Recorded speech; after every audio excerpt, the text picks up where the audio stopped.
Hello there. Just wanted to show off a few items in my record collection. I don't think I have anything particularly valuable necessarily, but I do have a few items of interest, I think, that I like to talk about, maybe share some stories of how I got them, why I have them, starting it with this. I got to start with the Beatles. This is the 2-record set version of the soundtrack from the Love Cirque du Soleil show in Las Vegas. This is the most recent addition to my collection, given to me by my wife yesterday, August 18th, 2022, as a birthday present, a month and a half ahead of time. Now, the reason that my wife gave this to me early is because she wanted to make sure that she got the right thing, which she absolutely did. I could not find this anywhere, but she was able to locate a copy for a good price. So this is actually going to start with an unsealing, actually. Yes. Oh, no, you're going to break the seal. Yeah, break the freaking seal. You know what this is sealed in? Shrink wrap. You know why it's called shrink wrap? Because it shrinks, and over time, it'll damage the inside. Now, the reason I wanted this was parallelogram auctions. A lot of Beatles fans out there might be familiar with that, but I love that channel, Parallelogram Auctions, and Andrew from Parallelogram said that this is one of the best sounding pieces of Beatles vinyl. So let's crack this sucker open. You hear that crackling? And let's bust it open here. If nothing else, let's just make sure. Oh, this is cool. It comes with a booklet. Oh, look at that. Oh, here's the cast, or one of the casts. The cast is constantly changing, I'm sure.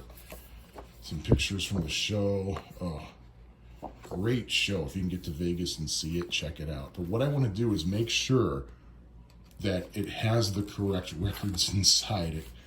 Because in 1997, I think, at Beatlefest, I bought a sealed copy of Anthology 3-record set.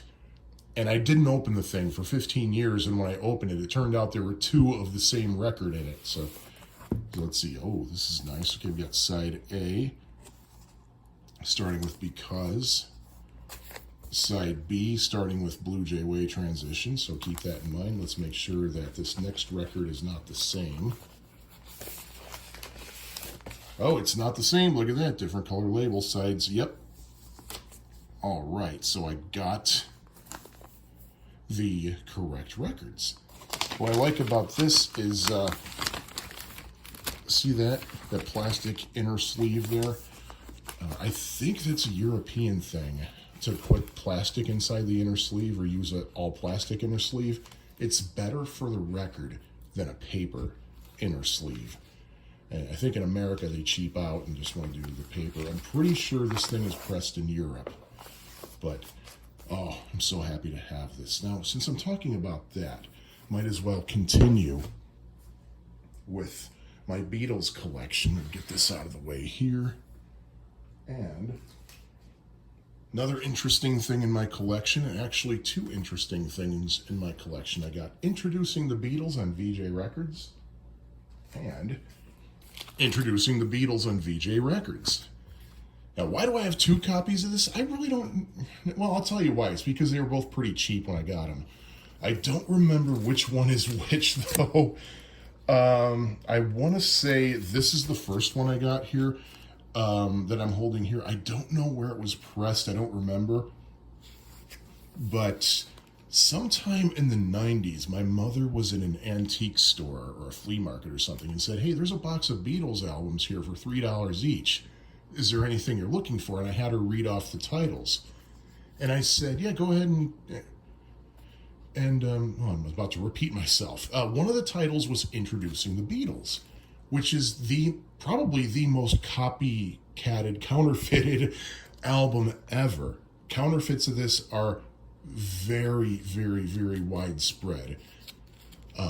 So I tried to have her do a couple of tests to see if it was real, but she couldn't really see very well because it was dark and she didn't have her glasses with her. But one of the ways you can tell if it's real is you're supposed to be able to read the time on Ringo's watch.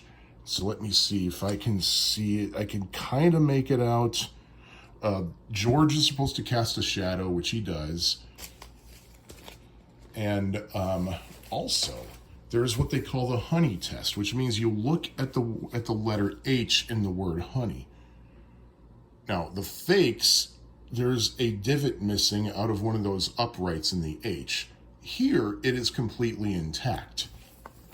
The other thing you want to check for is that both the title, Introducing the Beatles, and the Beatles are above the spindle hole, which this is. So I'm pretty confident this is a real copy of the record. It's not a counterfeit. Also, rainbow labels. Counterfeits don't have green. It's more of a brownish color because of the poor quality of it. This is definitely green. So I'm pretty confident this is a real copy.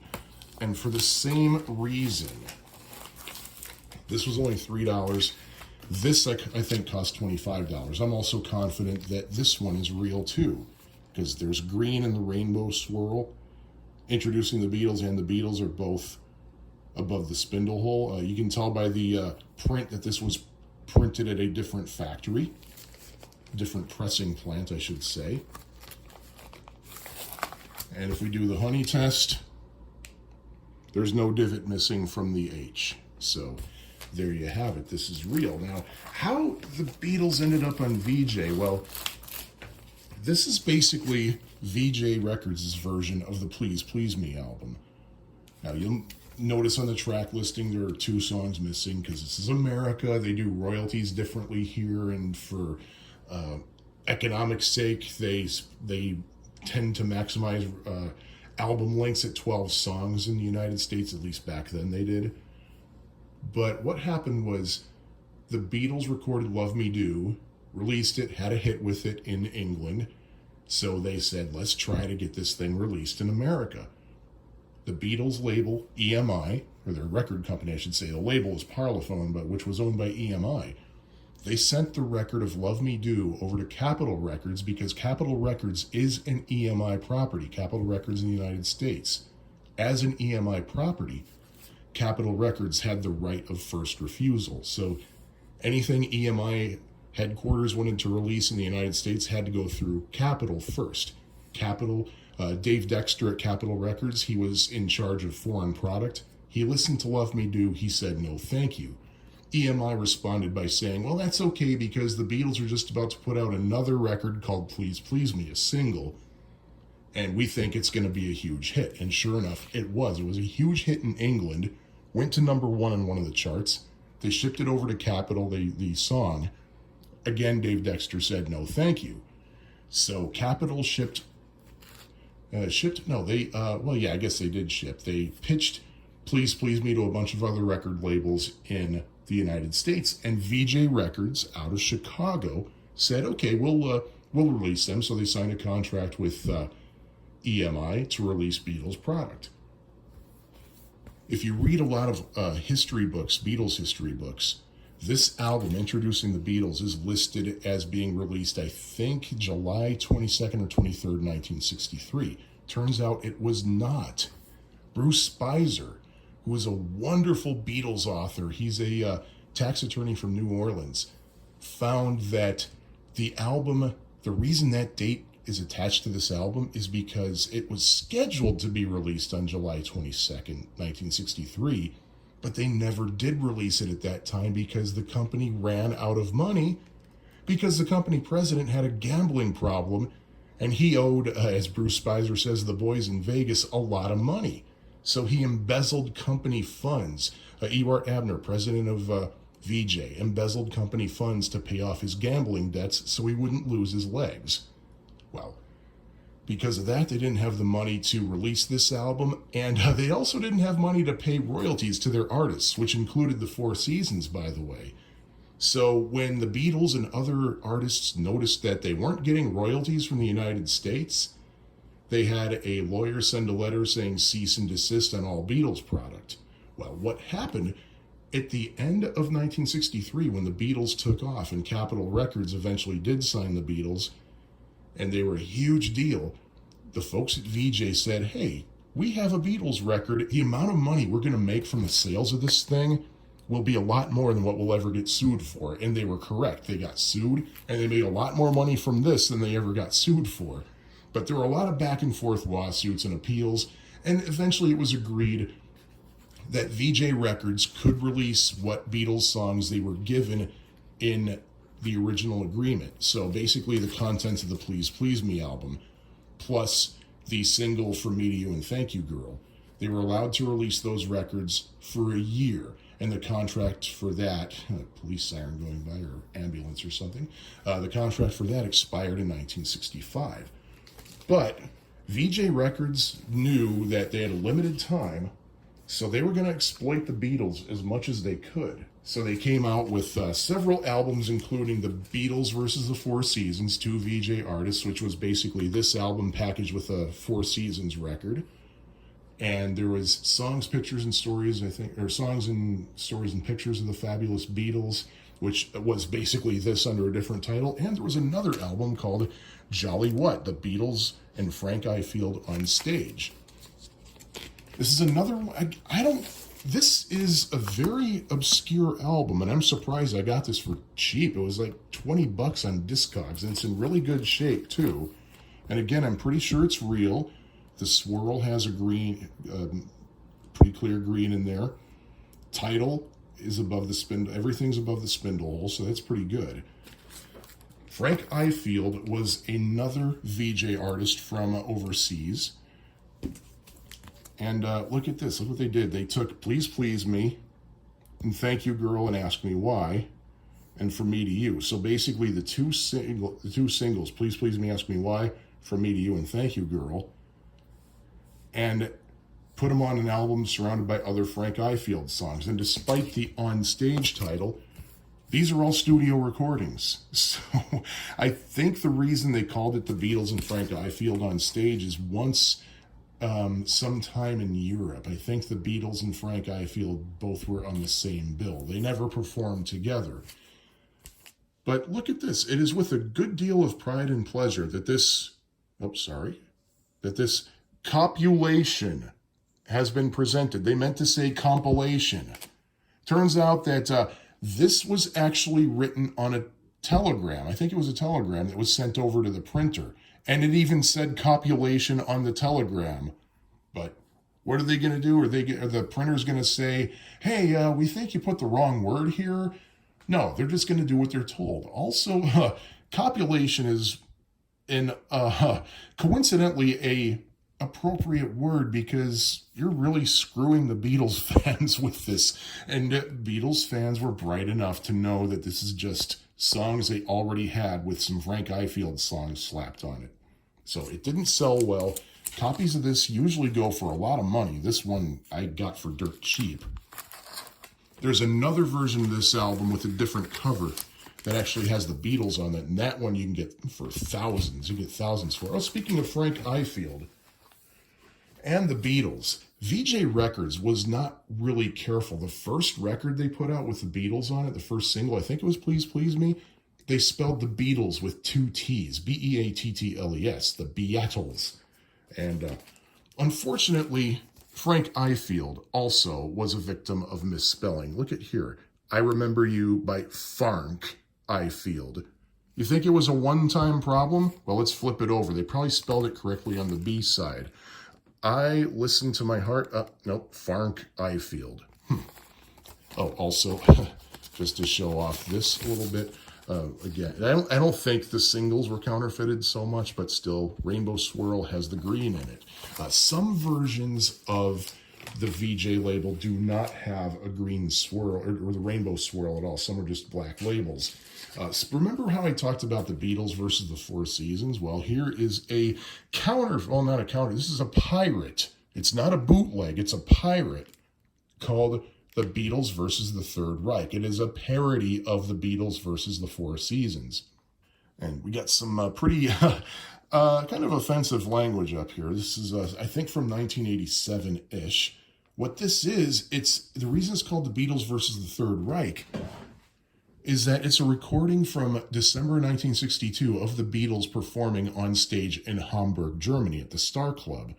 The Those recordings were released numerous times on gray market releases.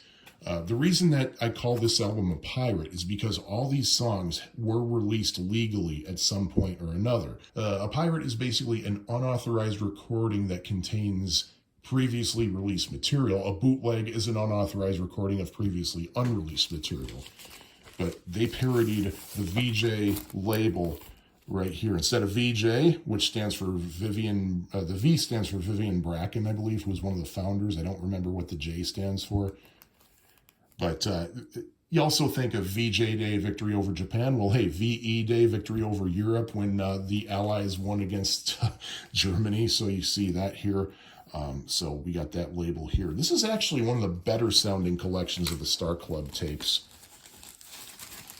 But what I want to do now is keep on with this Vee-Jay theme, because there's something I found recently, accidentally. Let me see if I can find it again here. I don't remember where I found this, but this is on the Vee-Jay label. This title caught my attention, My Son the Folk Swinger, because Alan Sherman, the parody comic from the 60s, had an album called My Son the Folk Singer. Bill Marx's father, Harpo Marx, was actually best friends with Alan Sherman toward the ends of his life. Bill Marx is his son. I thought this was a weird record, and I bought it. And it turns out this is a jazz record. The Bill Marx Trio, this is all jazz music played by a vibraphone. And it's really good, actually. This is interesting. The first song listed as Sarah Jockman, credited to Alan Sherman, because one of his more popular songs was Sarah Jockman, Sarah Jockman, Sarah Jockman, how's by you? But this is an instrumental. It doesn't have to be Sarah Jockman. It could be Frère Jacques, or if you pronounce it as it's sung, Frère Jacques. So that was probably credited to Alan Sherman as kind of a thank you. Look at who wrote the liner notes here. Alan Sherman, product of Vee-Jay Records, 1449 South Michigan, Chicago, Illinois. So Bill Marx was on Vee-Jay, and we have yet another rainbow label. Again, notice how Vee-Jay puts both the title and the artist above the spindle hole, and we have green in the rainbow swirl. Now, the thing is, when Vee-Jay Records ripped off the Beatles, of course, EMI was pissed off about that, and they said they sent out the cease and desist letter saying do not produce any more Beatles material, and effective immediately, your contract is null and void. So they shopped around to other record labels, and who was the next to accept the Beatles? It was a company called Swan Records out of Philadelphia, a small record company. And here's what they had. She Loves You, backed with I'll Get You. Now the thing is, because they were a small record company that was neither from New York nor California, kind of like Vee-Jay Records, Beatles management, including Brian Epstein and the people at, or is it Epstein, and the people at EMI were a little bit wary about it. So they said, okay, here's the deal. We will give you these two songs as a single. You have the rights to these two songs to put them out as a single. That's it. So what happened? In 1963, Swan Records put out She Loves You, backed with I'll Get You. Didn't do anything. It only got mediocre ratings on American Bandstand. And by the way, remember where I said Swan Records is from? Philadelphia. Kind of like American Bandstand. Guess what? Dick Clark once owned a stake in Swan Records, but because of all the payola scandals and everything, he resigned his position at Swan Records just to prevent any further conflict of interest. So that's that. What's interesting is Louise Harrison, George's older sister. She lived in downstate Illinois. Still does, I believe. She tried to help get the Beatles signed in America, too. She would shop the records around to radio stations, and she would say, this is my kid brother's band. Well, because she had such an interest in getting the band over in England, there was a letter sent over to her from Brian Epstein saying, Vee-Jay ripped off the Beatles, we're not going to use them anymore. And you could see that later on in that letter, he scribbled in, We just signed them with Swan, so there you go. Now, going back to the Beatles, and since I showed you a pirate, I will show you a bootleg that I have. Haha! This cover actually was taken from a National Lampoon magazine parody here. Notice how it's basically a parody of the Beatles' American version of their Help album. And just like the Help album has a track list, but instead it replaces certain words with a German Anglo-Saxon word here, sometimes altering the title a little bit. The truth is, this is actually a 2-record set that contains some then unreleased, mainly BBC performances from around 1964, 1965, and a couple of studio outtakes. There was a whole series of albums like this where they used the National Lampoon artwork. The record label says Rubber Soul on it. The sound quality is actually pretty good on these things. So I mainly bought this for the cover, to be quite honest. I don't have it framed in the house here anywhere, but, you know, I like having it. Now, the Beatles, when they got signed to Capitol Records, of course, Vee-Jay tried to capitalize on the Beatles, but they weren't the only American label to do that, to try to take advantage of the Beatles' fame. MGM Records also tried to do that. And here's the story about that. The Beatles served as, well, let me start over with that. There's a guy in England who's no longer with us, unfortunately. Well, he's English, but he lived in Hamburg. His name was Tony Sheridan. Many Beatles fans know this story backwards and forwards. He would go in the studio and record albums, and he would refer to his backing band as the Beat Brothers. And there was no single group called the Beat Brothers. It just happened to be whatever studio musicians he had on hand. Fun fact, by the way, one time, at least for one recording, the backup band that he called the Beat Brothers was actually Joey D and the Starlighters. Well, for a few songs, his backup band was the Beatles with Pete Best on drums. Now, the records were released in 1962 as Tony Sheridan and the Beat Brothers. They were released in multiple countries under that name. Well, MGM's like, wait a minute, didn't we hear that this Tony Sheridan guy, didn't he use the Beatles for some of those recordings? Well, they did.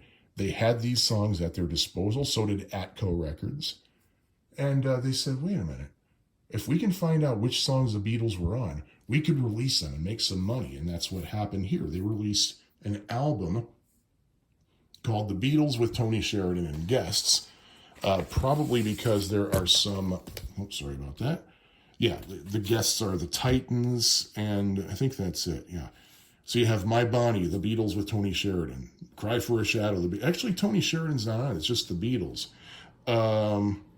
The Beatles actually recorded 2 songs by themselves in that session. Ain't She Sweet was the other one, but that's not here.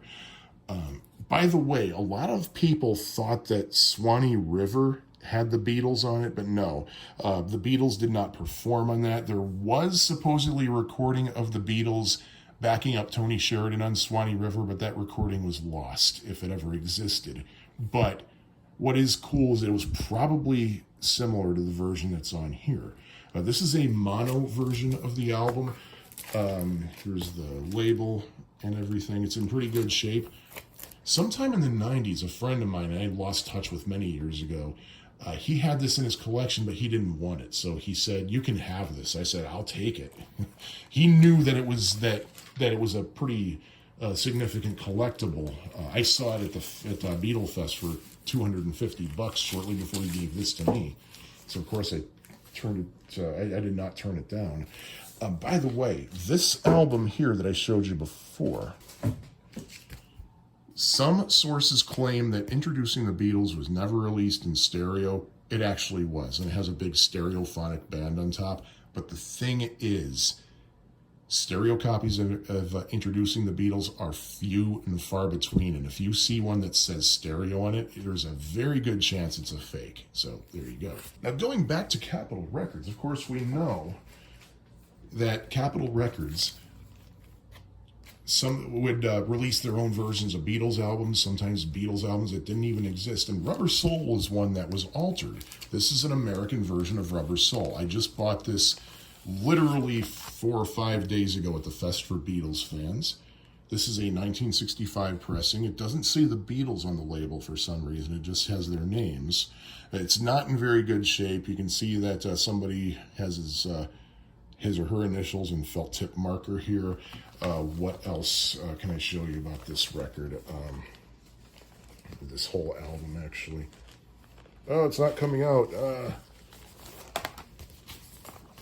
You can see there's ring wear from the record. There's some nasty wear there. It's not broken, or it's broken there. Somebody's initials down there. And the most unfortunate part was this price tag. I talked the dealer down to 17. I pointed him, I said, dude, this is in terrible shape. He said, I can knock $3 off.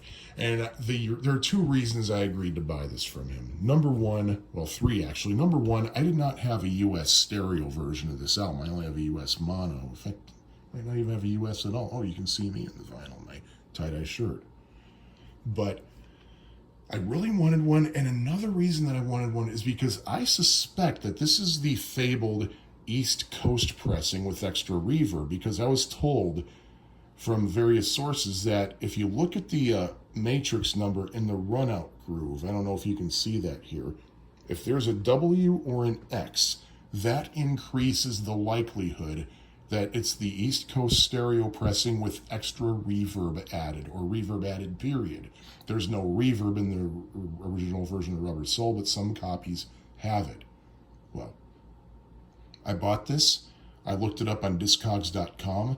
The P, I don't know if you can see that here, but the matrix number in the runout is 2442W4P. That P indicates that this was pressed not at one of Capitol Records' pressing plants, but that it was outsourced to Decca Records plant in Pinckneyville, Illinois. So this is not an East Coast pressing. So I thought, oh crap, I don't have an East Coast reverb. I played this record, and it has the reverb. So the fabled East Coast reverb version isn't necessarily a real thing, because the reverb is on different versions. I heard somebody say that they have a Hollywood pressing that has the reverb. But this has the reverb. It sounds terrible even after a good cleaning, but at least I have that. I'm going to be looking for an upgrade, of course, but this is a reverb version pressed in Pinckneyville, Illinois by Decca Records. And of course, we all know the irony of Decca Records pressing a Beatles album after they turned down the Beatles, giving them a line that said, guitar groups are on the way out. Besides Mr. Epstein, you have a great little record store in Liverpool. Maybe you should just stick with that. I don't know if they meant that or if it was just a way to say, go away, we're tired of you. Here's something else. This is a monocopy US version of Revolver, which I think is, okay, yeah, this is from Scranton. I don't know if you can see it there, but there's a little triangle with some letters in it. That's, I think, a Steelworkers Union logo or something. Nothing special about this. So why am I showing it to you? Especially because there's a tear in the label and there's no cover. Actually, there is a cover. The cover was autographed by Klaus Foreman, who designed the cover. We got him to autograph it, and it's framed. And if I can, I will drop a picture of that autographed cover in here. We got the autograph in person, so we know it's legit. Now this, nothing really special about this. There's a little hole in here which indicates that it was cut out and not meant to be, what can I say? Usually what happens if there's either a hole punched in or a corner cut out, it means that it was basically considered a loss by the record company. It was an unsold copy, and that's why they have the phrase cutout bin. The reason I'm showing this to you, twofold. Number one, this is a later copy of it, and you can tell because here it says, you don't hear the classic statement, I've got blisters on my fingers. Original pressings say, you don't hear the classic Lennon statement. Well, it was found out that at the end of Helter Skelter, it wasn't John Lennon who said, I got blisters on my fingers, but Ringo Starr. So I'm glad to have this corrected version because I like things being correct. I also like errors too, but one of the reasons I'm showing this off is because I actually won this in a radio contest.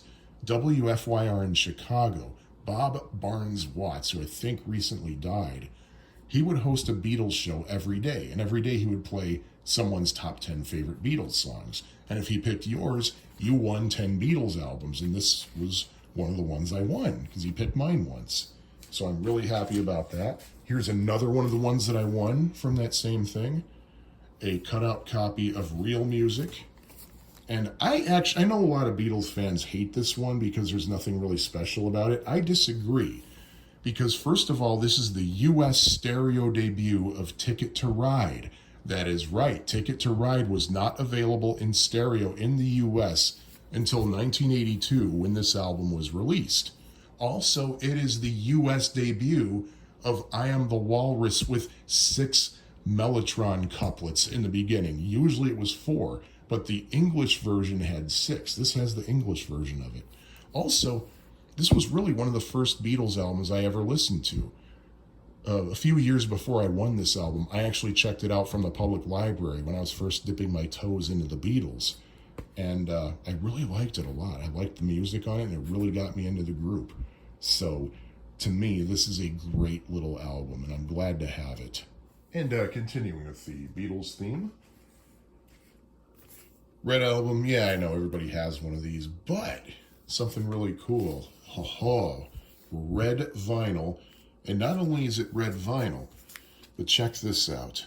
Made in UK. Now, your next question is probably, does that mean this has the version of I Feel Fine with the studio ambiance and the whispering at the beginning of it? Yes, it does. I was so happy when I first listened to this and heard it, that I found this.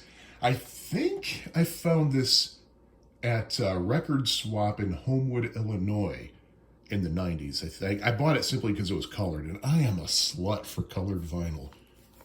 I also have the Blue Album on colored vinyl on Capitol Records, so it's an American pressing, which I believe I got at Record Swap's Naperville, Illinois location.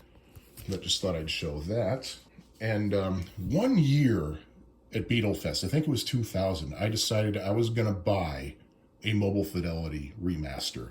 Those things are expensive, so I decided I'd limit myself to just one. This cost me $60. I think it's pressed in the early 80s. For $60, I gotta tell you, this thing has been loved. It looks like it's in really good shape, but it has a lot of crackles and pops. But let me tell you, if you've never heard a Mobile Fidelity Sound Lab recording on a piece of vinyl, it is really good. They are not kidding about how you can, it's just a brilliant mastering job. It sounds fantastic. It really does. But that's that one. Now, here's another thing I found at a Beatle Fest 1 year. It is A Hard Day's Night stereo copy. I prefer the stereo albums myself. Apple Records, but it's not well, I guess maybe it is the Apple Records, but this is pressed in Japan. There are a couple of reasons I wanted the Japanese pressing. First of all, it sounds fantastic. And second of all, sometimes in foreign countries, they have lyric sheets that are transcribed by ear, and you can kind of tell where the English is kind of off. That wasn't the case here. The lyric sheet's pretty accurate. So I got this. But also, under the same label, that Apple label, I have these two, but actually, these are the two that go together, 80551, 80552. I later found out these are part of a box set. So when I was trying to catalog these on Discogs.com, I found out that these are part of a box set, so I can't even really properly catalog them there. I think I added the box set with the note that says only have these 2 albums in it. But they sound really, really, really good. So I highly recommend them if you can find them. Got them for a reasonable price. Now, speaking of foreign pressings, this is something that a friend of mine got me some years ago. The reason he bought it was because he knew I was a Beatles fan. But he saw that the label was Amiga. And that's pretty significant because both he and I were diehard users, of the fanboys, really, of the Commodore Amiga computer. Those things were wonderful. So he thought it was a nice little crossing of the interests. The interesting thing is he mailed that to me as a surprise. And months went by and I never... He said, wait, did you ever get that? I said, no, you sure you sent it? He said, yeah. I checked with the post office. He described what the package was, how it looked on the outside. We went to the post office and the carrier said, oh yeah, you live in a bad neighborhood. It was probably stolen off your porch. No, we did not live in a bad neighborhood. We lived in Ocean Grove, New Jersey, which is really one of the nicest neighborhoods. But it turned out they delivered it to the wrong address. They delivered it to a bed and breakfast that was closed for the winter. The owner said, hey, this was waiting on our porch. So here he goes. Oh, okay. So yeah, they just delivered it to the wrong address. They delivered, like, we lived on a street called Surf Avenue. They delivered it to Bath Avenue, 2 blocks away. Now, this is the Magical Mystery Tour EP from England. And as you probably know, in America, we got an album from Capitol Records that had the Magical Mystery Tour soundtrack on one side and the singles on the other. This is just the soundtrack. Technically, it's not even complete because it doesn't have Hello Goodbye, which actually was in the film. But this is the 2 EP set. I think this is from the early 80s. It's in stereo. And there are 2 reasons. Well, actually, no, just one reason I wanted to show this off. Simply because this sounds absolutely fantastic. It's one of the best sounding pieces of vinyl in our collection. This is actually my wife's. So I kind of own it by marriage in a way. She got this like when she was a teenager, I think. Related, but in a tangential way. A 10-inch EP from the Ruttles, the Beatles parody group that Eric Idle started in 1978. Well, they reunited in 1996 for a project called Archaeology. They released a 4-song EP on CD and vinyl. This is the 10-inch vinyl. And it's autographed by the 3 Ruttles who appear on it. Neil Innes, rest in peace, such a nice guy. It broke my heart when he died. Ricky Fittar, who would not later, but he was earlier part of the Beach Boys, actually. And this is Barry Wham's signature here. And it's got 4 songs on it. I'm not going to bust this open right now, but it has, of course, Shangri-La, which was the big song from Archaeology. Great song. Former Neil Innes song turned into a Ruttles song. Baby S'il vous plaît, which is Baby Let Me Be in French. It's not a direct translation. It's Looking Good, a demo version of that, and I forgot what the other one was, but another 10-inch I have that I was thrilled to find, Songs by Tom Lehrer. I found this at, I think, Record Setter in East Brunswick, New Jersey. It's long since gone. It's in pretty decent shape. It's a 10-inch, Tom Lehrer's first album. It fits on a 10-inch. And what's really cool is there's Tom Lehrer's address where you could order another copy or whatever else have you, liner notes. I'm a big Tom Lehrer fan. I was thrilled to see that. But something else I wanted to show you. Something just earlier this year, 2022, I got from Discogs.com. The Tomfoolery cast album.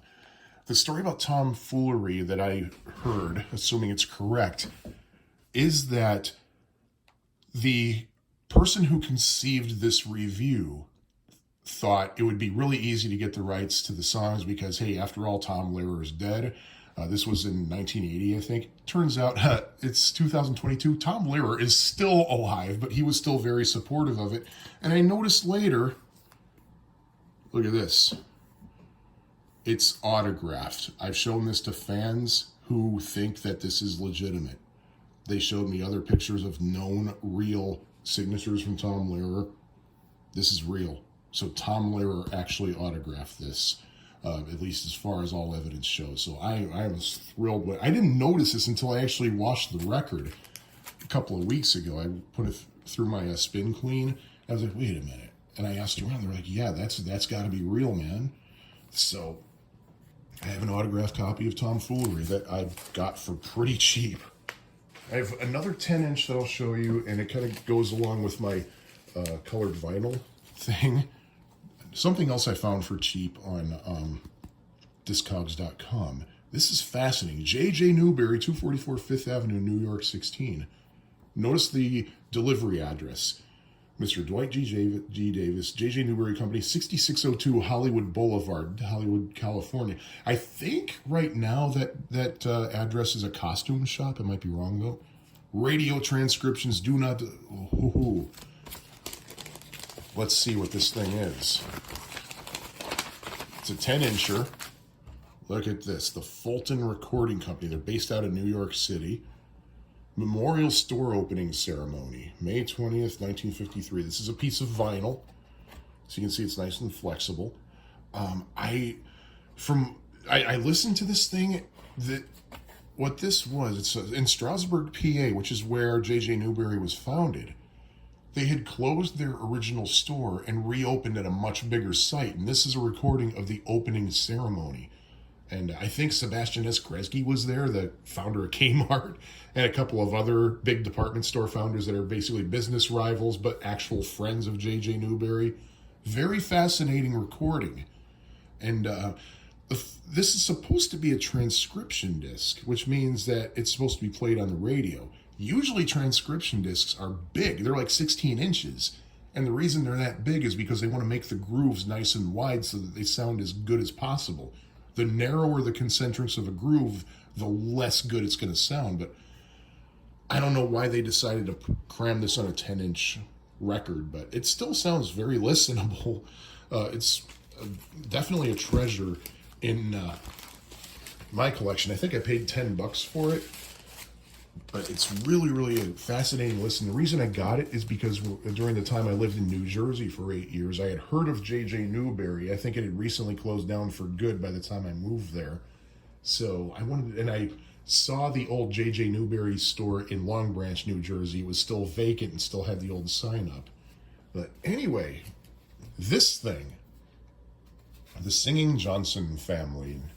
Let's see, we have rather conservative looking people here and a cross. Gee, I wonder if this is going to be religious. Well, yeah, this is definitely a religious album. A lot of these songs are by the Gaithers.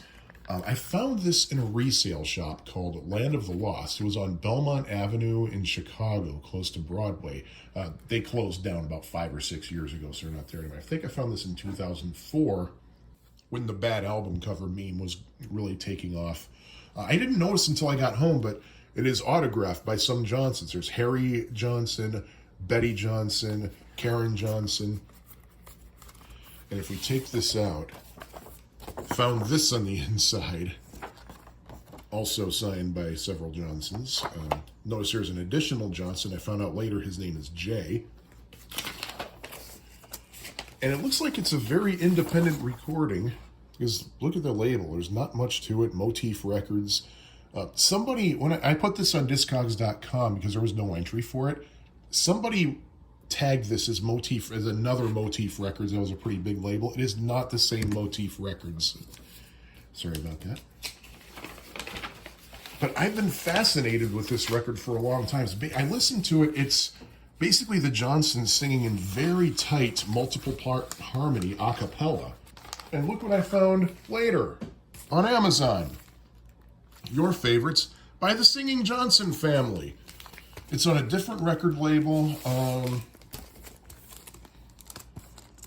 Doesn't even have a label name on it. But what's really cool about this is we actually have pictures of apparently the recording session happening. So I thought that was really cool. And this actually is a much more enjoyable album, I think. It sounds like they had a lot of fun recording it. So if I had to pick between those two to listen to, the Singing Johnson family self-titled and Your Favorites, it's definitely going to be this one. Also in my weird records, I have this sucker, Conquer the Video Craze, because I'm a classic video game fanatic here. I gotta tell you, this is the most boring thing ever. It's basically just a very monotonous guy talking. The strategy in Centipede is to shoot tunnels. Oh my God. Most boring thing you could ever listen to, I think. But hey, Going more mainstream, I'm going to go to another favorite group of mine, the Beach Boys. Found this, I think, in a record store in Lincoln Park, Chicago. I want to say Dave's Records, which is still there.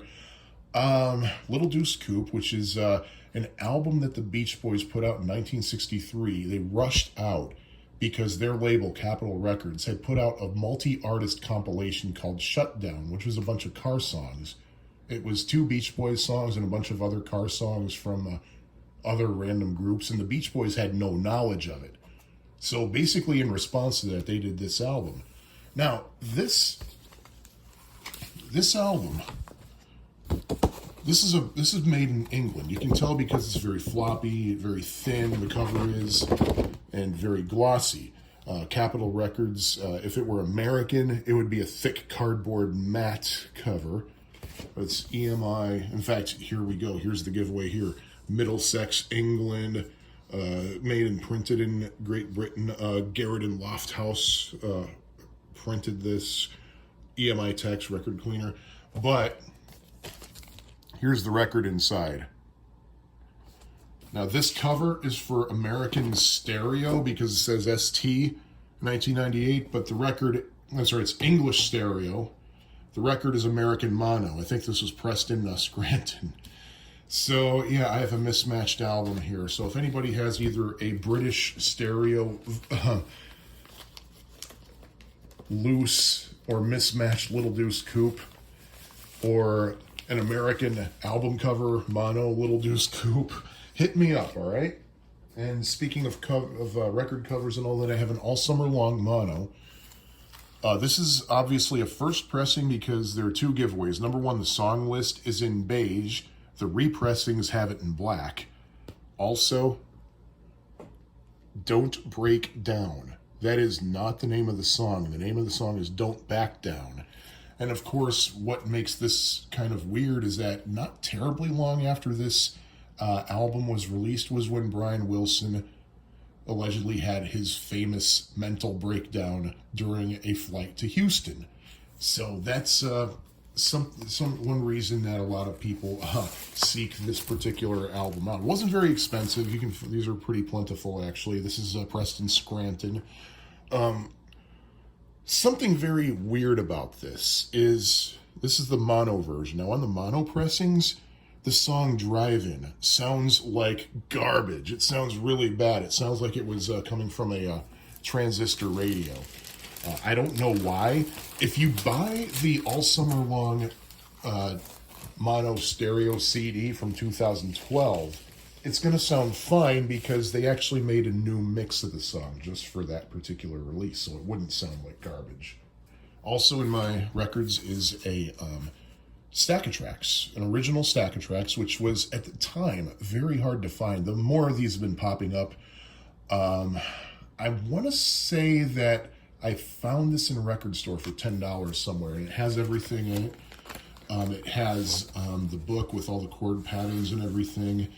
Of course, this is a little trivia for you here. People probably think that 15 Big Ones was the first Beach Boys album that contained 15 songs. No, Stack of Tracks was.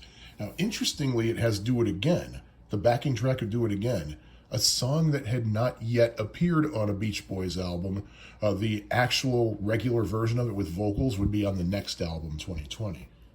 But I got this for like $10 when you couldn't, basically everybody was asking $100 for it. I found one for 10. So I was really, really thrilled to get that. More in the Beach Boys here. A copy of Sunflower, which is probably my favorite Beach Boys album after Pet Sounds. In fact, as a group effort, this is their best album. It is fantastic. I have seen, I think, literally 4 1970 vinyl copies of this in my life, and this is one of them. This one is on EMI Stateside, which is in England. In America, this would have been on Warner Brothers, and was on Warner Brothers. I found this, I think, at a store called Record City in Las Vegas in 1996. And here's the label. Now, Beach Boys fans looking at this are going to notice something peculiar. First of all, the first song, Cotton Fields.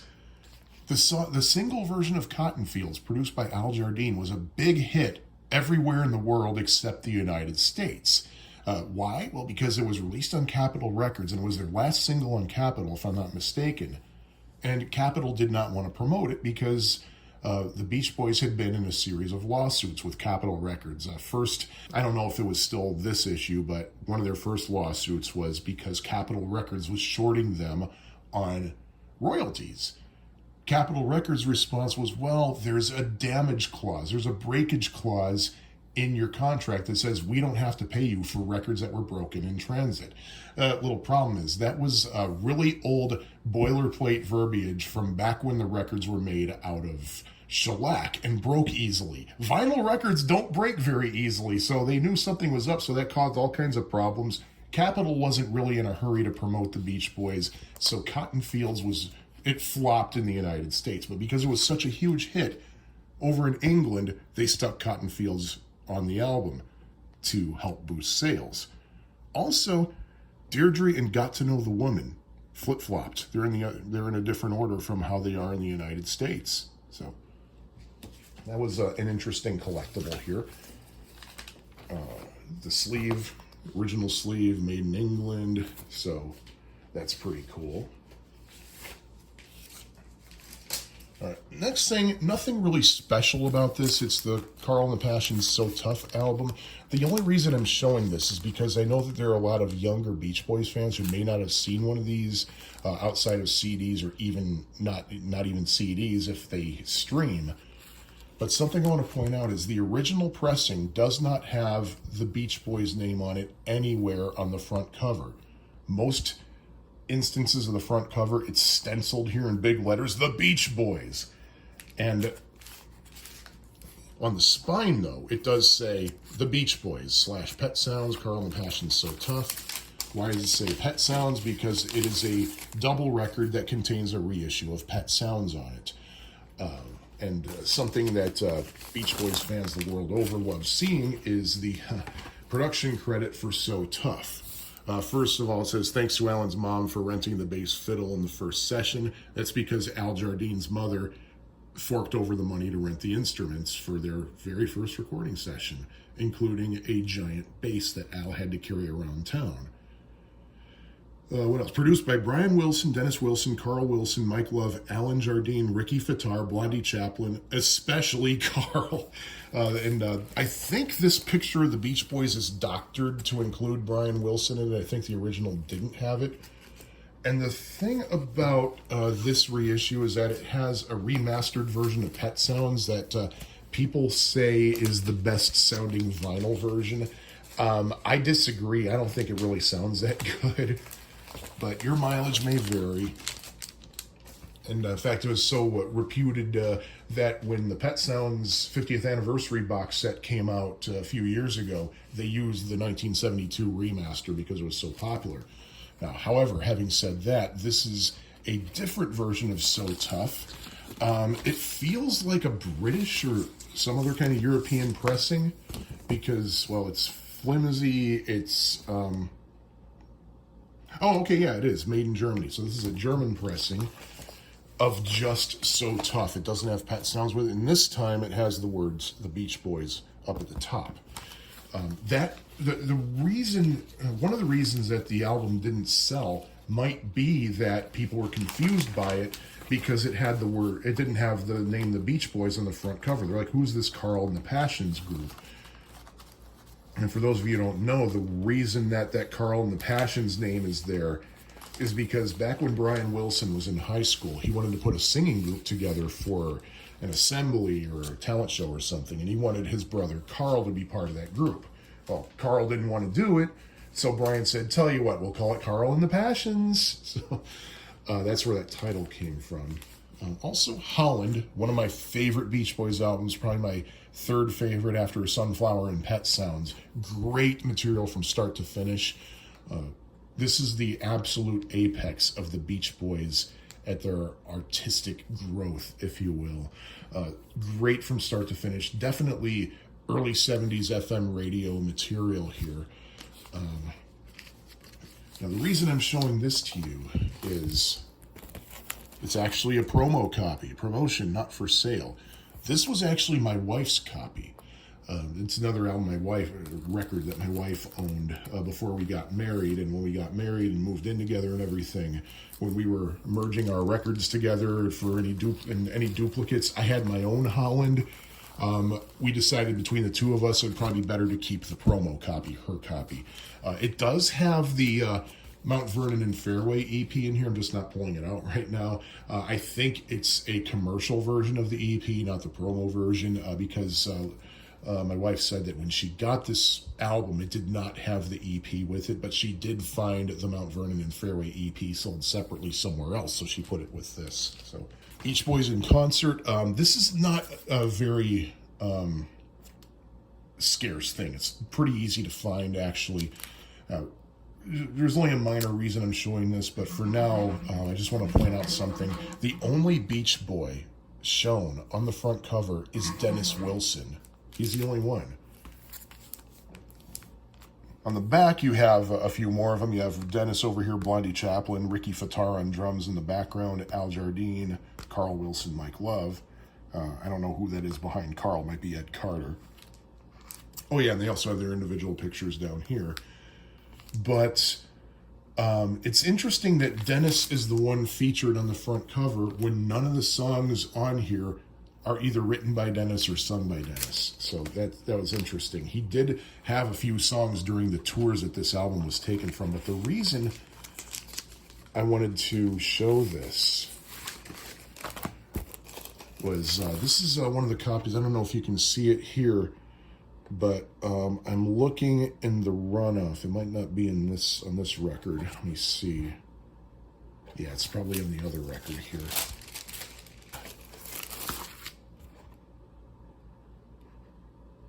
Oh, I think I see it.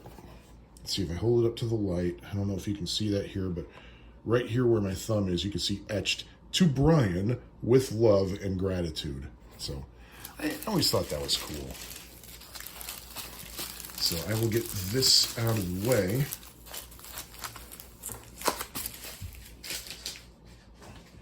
And I'll get back to the Beach Boys in a moment. I'm just going to move on to some other things in my collection. I have this reissue of Electric Ladyland from, I think, 2010 by Sony. The only reason I'm showing this is just because it sounds absolutely fantastic. It's one of the best sounding records in my collection. Here's the label. Get yourself a copy of this if you like Jimmy. It sounds amazing. And Abraxas by Santana. The reason I have this is basically for sentimental reasons. I was in radio for a couple of years. As those of you who listen to my podcast regularly, you know the story behind this. The reason that I bought this was I actually played Black Magic Woman on the radio from vinyl because a listener called in and asked for it, and I couldn't find it in the CDs anywhere. And I knew that I heard someone else at the station play it before, so I asked around. Somebody from management was there. I said, "Hey, somebody wants to hear Black Magic Woman. I can't find it anywhere. I know we have it." And she said, "Oh, yeah, it's on vinyl. You have to play it off a record." So the only time I ever played vinyl on the air was from a copy of Abraxas. It's not I don't think it's this copy, at least. If it is, it's a hell of a coincidence. But I bought this out as just sentimental reasons, but when I listened to it, it blew me away. This is one of my favorite pieces of vinyl to listen to. It sounds so cool. So cool. And what else? Oh, yes. Stephen Still's Manassas. This is actually my second copy of Manassas. My first copy I found in the basement of the Joliet Public Library. It was a deleted item, very used, very in terrible shape. I used to work there for 7 years, and basically they said anything that's in the basement or deleted you can take with you and keep, do whatever you want with it. So I grabbed it. It sounded pretty good, but it was in bad shape. There's one of the records, it's a 2-record set. There was literally a crease in the vinyl, and the tone arm would skip on the first song on that one record. So I bought this at Midwest Gaming Classic in Milwaukee in November 2021 to replace it. Now, here's a massive reason I wanted to show this to you. I love this album, though. It's really good. Here's side 2. Flip the record over. Side 4.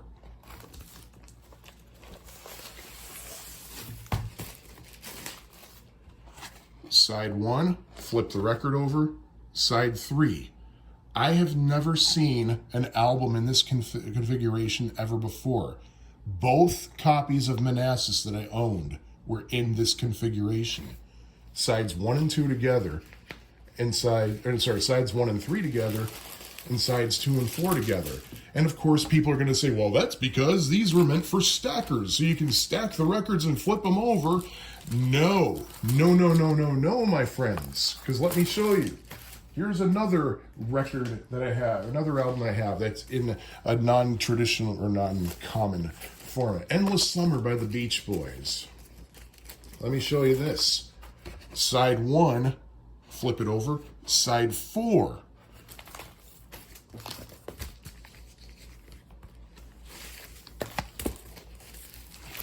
Side 2, flip it over. Side 3. This is the stacker configuration, because here's what you would do. If you had a turntable with a stacker on it, you could put side 1 first and then side 2 next. And I know this is going to make people cringe, but stack them like this. Actually, no, you put it like, you put it like this. No, you put it like this, actually. The first thing happens is the record drops, there's side 1. Side 1 is done, next record drops, there's side 2. Flip it over. There's side 3, and there's side 4. Yeah, those of you cringing, number one quick drop isn't going to kill this record. Number 2, Endless Summer is so freaking common. You can walk into any used store, any used record store on the planet, you'll find a couple of copies there. But another thing I love about this album, though, is it sounds really, really, really good. And I attribute it to 2 things. First of all, I don't know if you can tell from looking at this, but this is a pressing from Hollywood, California. This was pressed in, or is it Hollywood?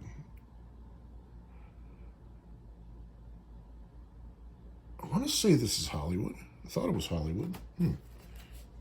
Let me see. Yeah, there's an asterisk here. If there's an asterisk in the trail off section, the run out, it indicates that the record was pressed by Capitol Records in their pressing plant in Hollywood, California. The reason that is significant is the reason that people seem to seek out the Hollywood pressings is because, at least theoretically, it means that you are the closest to the original master tape that you can be. Capitol puts together a master to press it in Hollywood. They just have to run the tape downstairs and have somebody press a stamper from that. But for their pressing plants in Jacksonville, Illinois, and Scranton, Pennsylvania, they have to make a copy of the master and ship it off. So the Scranton and Jacksonville copies theoretically are a generation removed, but this is closer. Also in the run out there, you can't really tell very easily here, but the name Wally is written in here. And Wally, I don't remember, it's like Trutgort or something. I don't remember what his name is. I can't pronounce it right either. I wish I could, out of respect for him. But Wally was a really, probably still is if he's still with us, is a really, really, really good masterer. If he presses a record, it's going to sound really good. So I have a good copy of Endless Summer, pressed by Wally. And on top of all that, Endless Summer also comes with a poster. Let me see if it's in here. Yeah, here's the poster. It says the Beach Boys, Endless Summer. It's a couple of banner planes, big freaking deal. Why that? I think it's simply because if you ever saw the commercial campaign, the TV commercial campaign for Endless Summer, that banner plane was very prominent in that commercial. So I think basically this poster is an advertisement for an advertisement. And of course, this cover is very notorious for being kind of ugly. Nobody knows who's supposed to be who here. I think that's supposed to be Brian Wilson, Mike Love, Al Jardine, Dennis Wilson, and Carl Wilson. I think that's how to identify those folk. And I will gently put that away. I have a few more Beach Boys records to show you. Beach Boys Love You, which is the album they released in 1977. Nothing really spectacular to point out about this record, but the reason I'm showing it to you is because I found this after I bought it. This was stuck in the sleeve. Let me see, in the cover. I don't know what this is. This appears to be one of those fake newspapers you can have printed up for novelty. Rick Micca arrested for speeding. Tourists rush to Estes Park. Mecca for millions in Rockies. Mayor dedicates town hall. So it looks like one of these novelty newspapers. So Rick Micca, if you have had a novelty newspaper pressed and you don't know where the heck it ended up, well, it ended up in a record store sometime in the 90s, and I have it here safe and sound. So, yeah, I figured just keep that, if for no other reason, just for, I don't know, for curiosity's sake. And speaking of curiosity's sake, here's kind of a curio that I have that I probably should have shown after the Manassas album just for thematics, but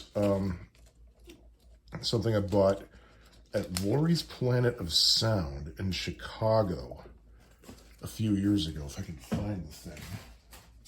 An album that I really didn't know existed until about 2019, and I feel ashamed for it.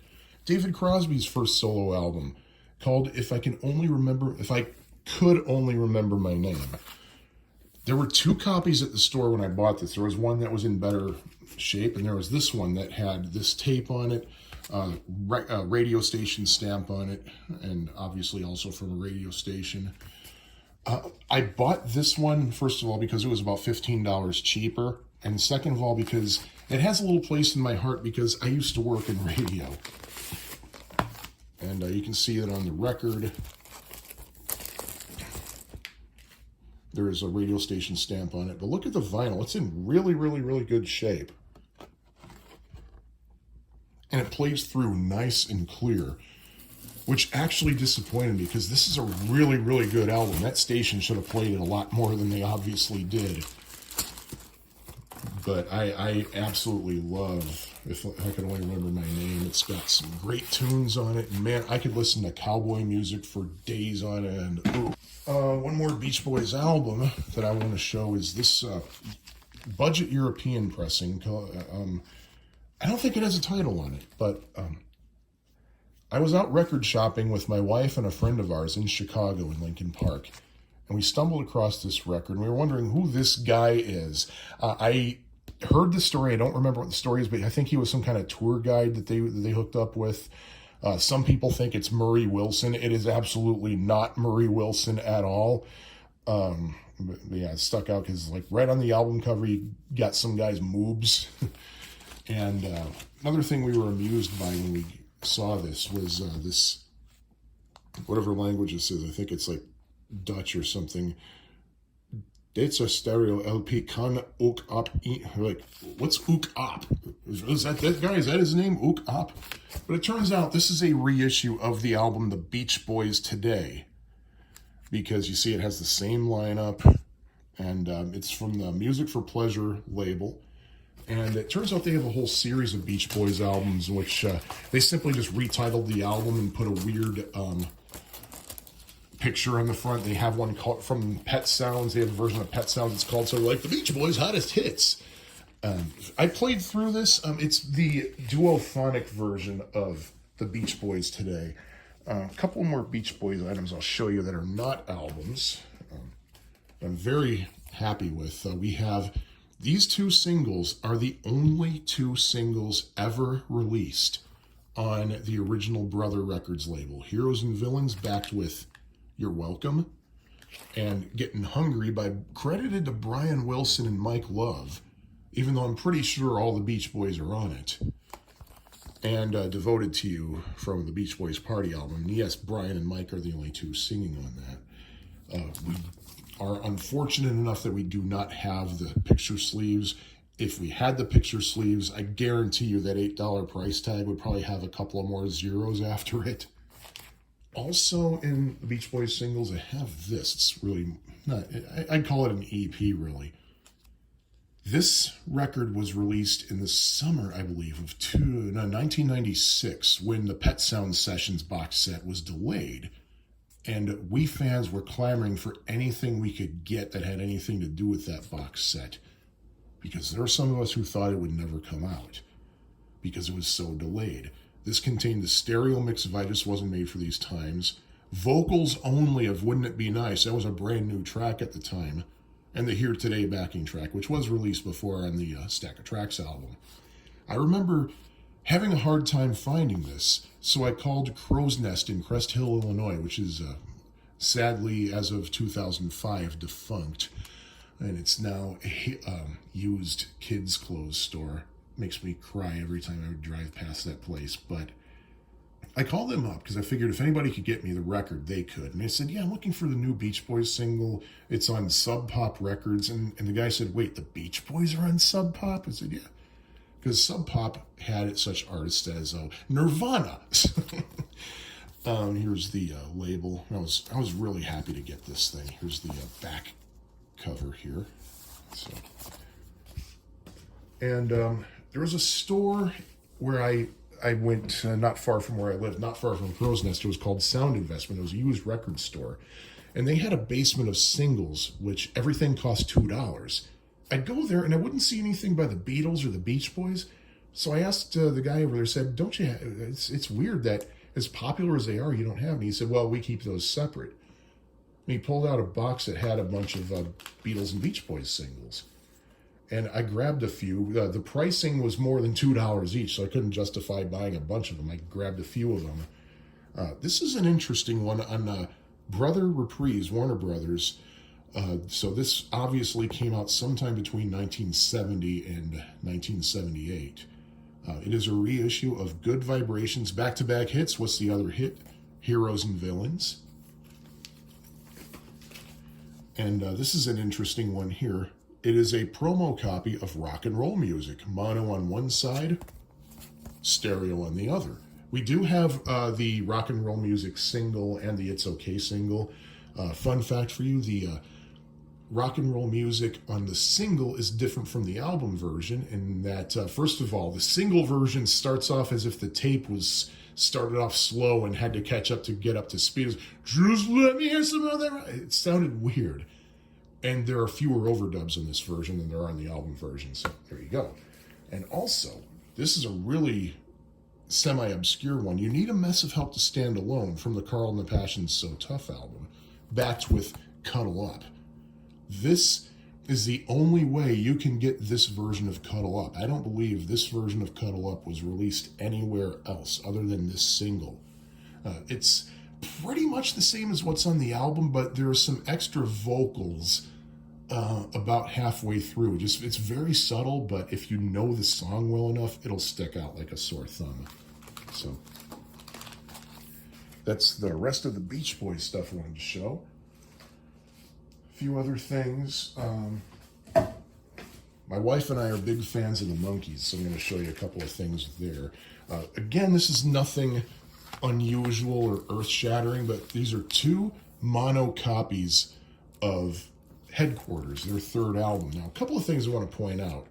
On the spine here, it says the Monkees apostrophe Headquarters, kind of implying that the full title of the album is The Monkees Headquarters. That is the headquarters owned by the Monkees, not a Monkees album called Headquarters. Also, if you look at the label, same thing here, the Monkees apostrophe Headquarters. Now, this one is COS 103RE, or COM 103, these are both mono, so it'd be COM 103RE, indicating it's a reissue, like a second pressing or something. And if it says RE, it means they had to make a change to something. So it's not just a repressing, but it's a repressing with a change. And here's the original pressing that just says COM 101. The difference here, notice that the middle picture, that these pictures are different here. The original, it's a picture of Hank Sicolo, who is credited to writing the song No Time, by the way, on the record label. He didn't write the song. The Monkees actually wrote it together, but they gave him the credit for it out of appreciation for, because this is the first album they recorded themselves without Don Kirshner's studio musicians, and they play on every song. They all play instruments on every song. The reason that they credited him was basically as a thank you for putting up with them, learning how to record, learning how to do their own thing, and putting up with their general antics. He was able to take the royalties from his writing credit and buy a house. He got into a little bit of trouble because that indicated that he was kind of double dipping with Columbia, I think, but he cleared everything up. He said, no, they just decided to put my name on that, don't worry. So this is the reissued version. I think they always wanted this picture on here. It's the Monkees with Hank Sicolo, who I believe is sitting down, and this guy here, Douglas Farthing Hatlalid, also known as Chick Douglas, who is also pictured here with Hank Sicolo. I think this is the one they always wanted to use. Now, the thing is, this is the reissue. This is a later version. I was at a record show in New Jersey some years ago. In fact, twice, like 2 years in a row. I saw a vendor with this copy of the album with an inflated price tag. Why was it inflated? Because it was a rare Beards version. There's nothing rare about this copy of Headquarters. It was kind of shocking because, hey, the Monkees aren't supposed to have beards, but Peter, Mickey, and Mike all have beards. This was the original. This is the reissue. And actually, both of these sold extremely well, and there are a lot out there. Neither one of them is rare. Okay? And also, this album here, Pisces, Aquarius, Capricorn, Jones Limited, their fourth album, this is a mono pressing. You can see the cover is in pretty good shape. And yeah, very good shape. This is a COM 104. You can see that. It says mono here. COM 104, so some of the mixes sound a little bit differently. And you can see it's in pretty good shape, which is why it's pretty surprising that I paid for this $1. $1. And I'm sure it's not just because of that little writing on the label.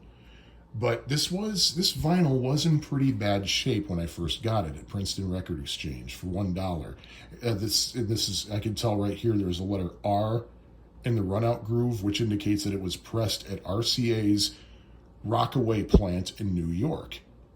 Makes sense because I got this in New Jersey. I cleaned this record up recently, just in the last few months. I put it through my Spin Clean cleaner. And as a result, the thing sounded amazing. There are a couple of pieces of crackle here and there, and there's one skip on side 2, but other than that, this is in great condition. So I got a hell of a bargain for $1. That same trip to Princeton Record Exchange, I also found The Many Moods of Murray Wilson for $30 with the word free perforated in the corner, so it might have been a promo copy. Unfortunately, I didn't grab it from the collection to show you. See, another thing that I love in my collection, those of you who listen to my podcast know that I love Emmett Otter's Jug Band Christmas. Well, this is the second Black Friday release of the soundtrack album on a picture disc. Here's side 1, and here's side 2. And notice that on the music store, there's a sign that says Record Store. I think it was actually altered to say Record Store. I don't think it says Record Store in the actual special.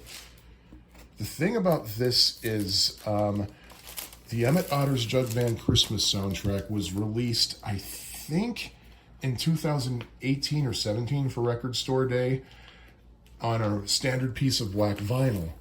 And at least my copy was not good. There was a lot of flutter and wow in it. That basically means speed fluctuations. Especially side 2 was in bad shape. I'd play side 2 and I'd actually watch the tone arm go back and forth. It was like I was being hypnotized or something. So I was really upset with that. So I decided in 2019 when they released this version of it that I'd give it a chance. And if it didn't sound good, I'd never participate in Record Store Day again. Turns out this does sound good. It plays through perfectly. There's no flutter and wow. There's some surface noise, which I think is to be expected with a picture disc. But it sounds pretty good.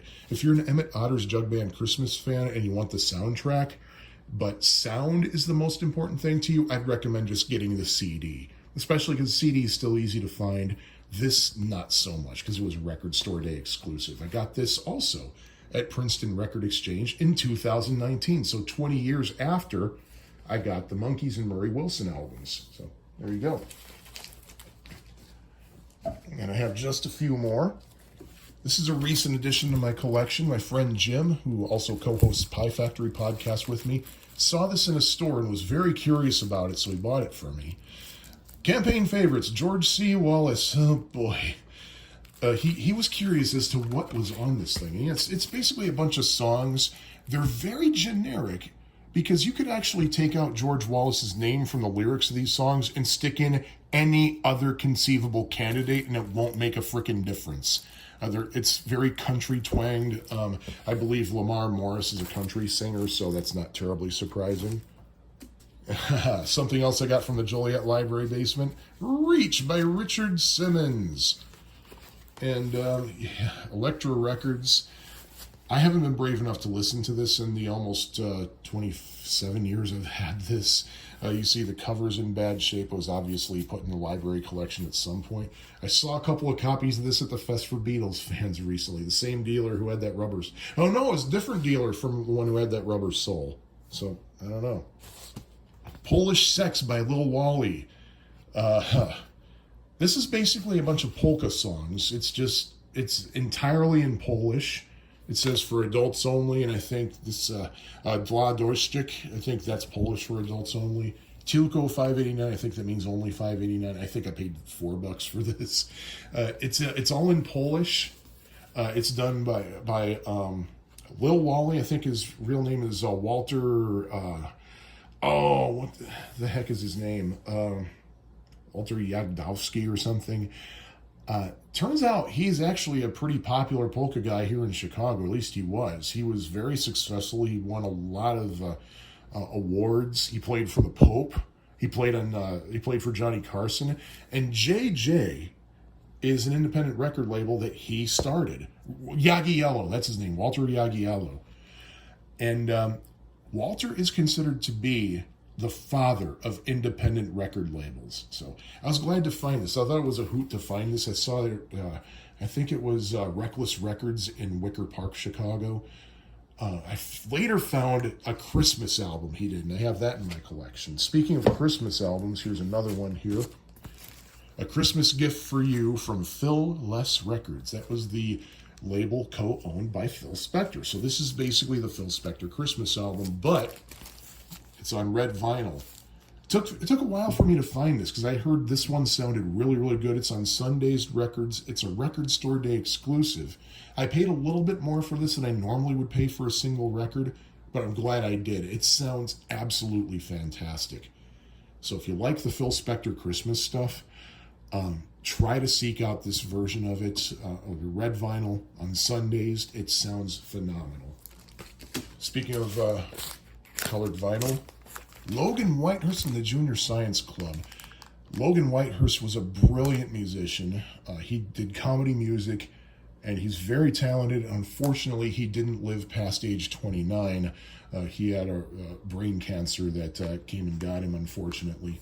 This was a reissue from, I think, 2017 on Needle Juice Records. So Logan didn't even live to see his album come out on this beautiful 12-inch thingy here.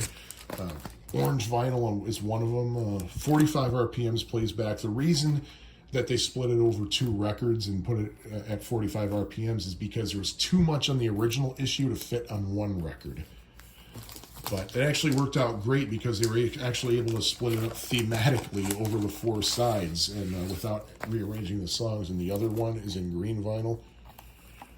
This is, I'll tell you, this album, Goodbye My 4-track, it's brilliant. It's got some great songs on it. It's very homebrewish. It was recorded partially in a real recording studio, but it's very homebrewish too. It's quite funny. And one positive about it is that there's nothing dirty on it, so nothing needs to be bleeped. You'll notice there's no parental advisory label on it. There are liner notes from Dr. Demento on the inside. I love this record so much. I loved it so much that I got rid of my CD just to just to open up some room in my CDs. And let's see, I guess kind of on the same line, this is a recent acquisition, Mouse Rat, the awesome album from the Parks and Rec TV show. I don't know what to make of this. I mean, it sounds really good, and it's on colored vinyl, so naturally I love it. And of course, the very first song is 5,000 Candles in the Wind. This is a fun album, but the thing is, it's not Chris Pratt singing. It's somebody who sounds like him.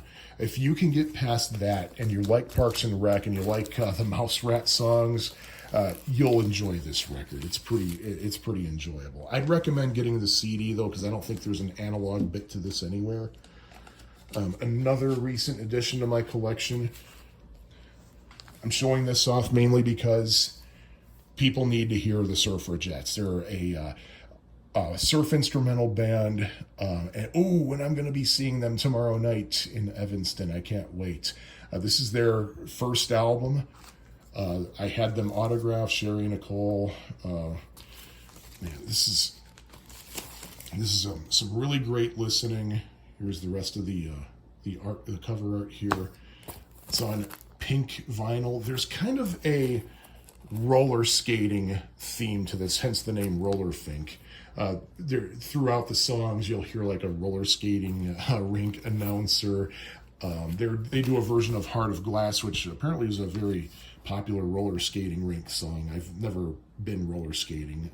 A couple of good covers. Train Kept a Rollin' is really good. It's hard. Roxy Roller, I love that track on here. Very nice version of She Loves You. The rest, I think, are 100% original. I think Nicole and Shermy wrote most of the songs, most of the tunes on here. Buy anything and everything Suffragettes. They are awesome. Actually, there are a few more. There's one more thing I wanted to show. Something I got at a record show back in the 90s. Divine Hair, Mass in F. This is from the cast of Hair, actually. The Broadway cast of Hair. I love that show so much. I have a lot of cast albums of Hair, but this one is kind of unique. What the cast of Hair would do every year is perform a free concert in Central Park on the anniversary, to celebrate the show's anniversary, basically. But in 1971, instead of doing a show in Central Park, they celebrated Mass at the Cathedral of St. John the Divine. Mass in F is a mass that had just been composed by Galt McDermott, who was the composer of the musical Hair. He wrote the music. Jim Rado and Jerry Ragney wrote the lyrics and the script.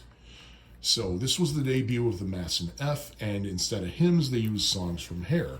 It's a live recording. It comes straight from that Mass.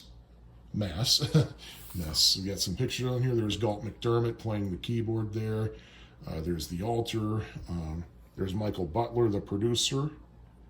Richard Ragney, who's a Catholic priest, even though this was a Episcopal service. He is the brother of Jerry Ragney, one of the authors of Hair. We got Dolores Hall singing with some choirs. Here, I think that's Robin McNamara and Alan Nichols. And in fact, speaking of Robin McNamara, got him to autograph this for me because he sings Where Do I Go on this, and he sounds fantastic. I kind of befriended him online many years ago, and I met him in person in 2005, and he greeted me with this crazy-ass giant hug. He sadly died about a year ago. I don't know what from. Being sentimental here, probably heartbreak, because he had just lost his wife of many years, and he was absolutely madly in love with her, and losing her was just devastating to him. The other reason I'm showing this is on RCA. This is Dynaflex. And see, Dynaflex is a really, really thin vinyl. You can see how I could do this, and people are probably cringing. The RCA was cheaping out for a few years, and they had this special Dynaflex thing, which the records were very, very, very thin, like almost like those flexi discs. I gotta tell you though, I have a couple of these. The thinness has nothing to do with the sound quality at all, because this sounds really good. So don't let a Dynaflex record discourage you from buying it. If you like the material, then freaking get it. It'll sound good. So, and I don't mean that sound either, but yeah. that's what I wanted to show you. I have a lot more records, but not enough time and not enough stories. So there you have it.